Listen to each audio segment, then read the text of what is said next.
আসসালামু আলাইকুম। বিবিডি নিউজ লাইভে আপনাদের সবাইকে স্বাগত। বৈষম্য বিরোধী ছাত্র আন্দোলনের ডাকে রোববার থেকে সর্বাত্মক অসহযোগ আন্দোলন, জরুরি নির্দেশনা, কি চলবে না।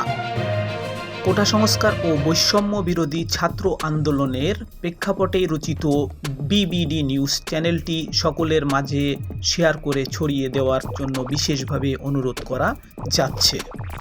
কোটা সংস্কারের দাবিতে গড়ে ওঠা বৈষম্য বিরোধী ছাত্র আন্দোলনের সমন্বয়ক হাসিব মাহমুদ শনিবার কেন্দ্রীয় শহীদ মিনারে এক জরুরি নির্দেশনা প্রদান করেছে। তিনি রোববার থেকে শুরু হতে যাওয়া সর্বাত্মক অসহযোগ আন্দোলনের বিষয়টি বিস্তারিত তুলে ধরেন।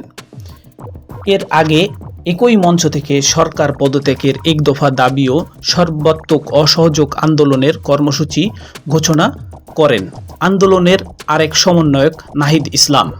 হাজারো মানুষের উপস্থিতিতে দেওয়া নাহিদ ইসলামের বক্তব্যের পর হাসিব মাহমুদ এই কর্মসূচি ঘিরে কিছু গুরুত্বপূর্ণ নির্দেশনা প্রদান করেন। এই কর্মসূচি চলাকালীন সময়ে কি রাস্তাঘাটে চলবে এবং কি চলবে না, এবং কি খোলা থাকবে কি খোলা থাকবে না, এই বিষয়টি স্পষ্ট করেন। হাসিব মাহমুদ জানান, অসহযোগ কর্মসূচির মধ্যেও কিছু জরুরি সেবা চালু থাকবে। এর মধ্যে হাসপাতালে ঔষধের দোকান, জরুরি পরিবহন সেবা যেমন ঔষধ ও চিকিৎসা সরঞ্জাম, অ্যাম্বুলেন্স, ফায়ার সার্ভিস, গণমাধ্যম, নিত্য প্রয়োজনীয় দ্রব্য পরিবহন, জরুরি ইন্টারনেট সেবার কাজে নিয়োজিত এবং ত্রাণ সহায়তার সেবা ও এর অন্তর্ভুক্ত থাকবে। এসব ক্ষেত্রে কর্তব্যরত কর্মকর্তা কর্মচারীর পরিবহন সেবাও চালু থাকবে।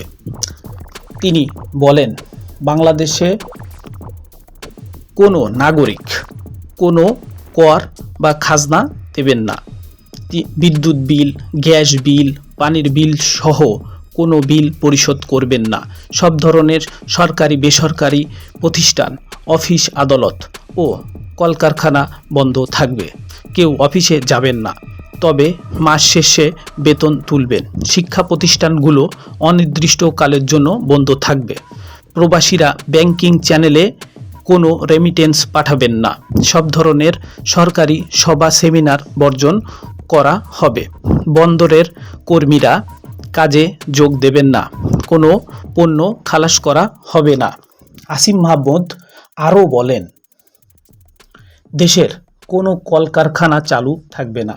গার্মেন্টস কর্মীরা কাজে যাবেন না। গণপরিবহন বন্ধ থাকবে। শ্রমিকরা কাজে যাবেন না। জরুরি ব্যক্তিগত লেনদেনের জন্য প্রতি সপ্তাহের রোববার ব্যাংকগুলো খোলা থাকবে।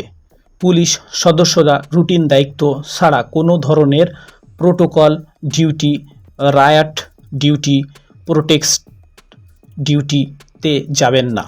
শুধু থানা পুলিশ নিয়মিত দায়িত্ব পালন করবে। বিজিবি ও নৌবাহিনী ছাড়া অন্যান্য বাহিনী ক্যান্টনমেন্টের বাইরে দায়িত্ব পালন করবে না। বিজিবি ও নৌবাহিনী ব্যারাকে ও উপকূলীয় এলাকায় থাকবে। আমলারা সচিবালয়ে যাবেন না। জেলা প্রশাসক ও উপজেলা নির্বাহী কর্মকর্তা নিজ নিজ কার্যালয়ে যাবেন না। দেশ থেকে কোনো টাকা পাচার না হয় তার জন্য সব অফশোর লেনদেন বন্ধ থাকবে। বিলাস দ্রব্যের দোকান, শোরুম, বিপণী বিতান, হোটেল, মোটেল, রেস্তোরাঁ অনির্দিষ্টকালের জন্য বন্ধ থাকবে। নিত্য প্রয়োজনীয় দ্রব্যের দোকানপাট বেলা 11টা থেকে 1টা পর্যন্ত খোলা থাকবে। আন্দোলনের সমন্বয়ক জানান, এই নির্দেশনা মেনে চলতে সবাইকে আহ্বান জানানো হয়েছে। অসহযোগ আন্দোলনের মধ্যেও সুশৃঙ্খলভাবে কর্মসূচি পালন করতে সবাইকে উদ্বুদ্ধ করা হয়েছে। সবার আগে সুন্দর এবং তথ্যবহুল সঠিক নিউজ জানার জন্য আপনারা ডিবিবিসি নিউজ লাইভের সাথে থাকুন।